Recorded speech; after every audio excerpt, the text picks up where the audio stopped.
महाविकास आघाडीचे जे उमेदवार आहेत राजेश वानखडे, त्यांना AB फॉर्म मिळाल्यानंतर ते मला वाटतं हिरानंदानी क्रॉस करत होते, तेव्हाच मी त्यांचं अभिनंदन केलं की राजेशजी तुमचं अभिनंदन.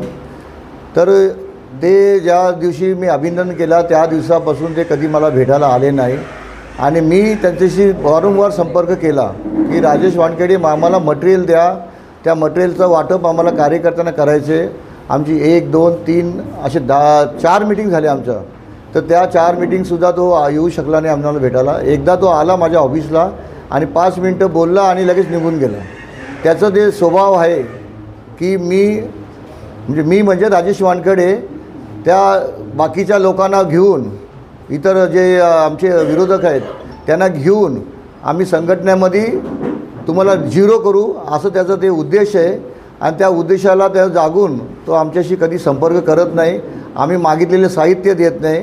आम्ही उबाटाचे जे पूर्व आणि पश्चिमचे अध्यक्ष आहेत संदीप पगारे आणि अजित काळे, त्यांच्याशी पण वारंवार संपर्क केला की आम्हाला साहित्य द्या, काय प्लॅनिंग आहे ते सांगा, आम्हाला कुठे सभा आहे ती सांगा.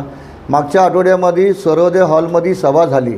आम्हाला त्या सभेचं सुद्धा आमंत्रण नव्हतं, तरी एका पक्षाचं, राजकीय पक्षाचं एक अध्यक्ष मान सन्मान बाजूला ठेवून मी त्या सभेला गेलो.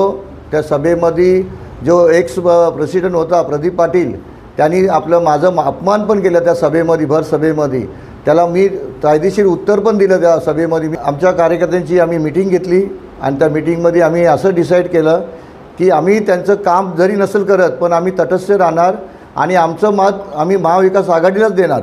आणि आमचा महाविकास आघाडीचा उमेदवार जिंकला तर आम्हाला खुशी आहे, जर हरला तर तो त्याच्या कर्माने हरेल राजेश वानखेडे, असं आम्ही सांगू इच्छितो.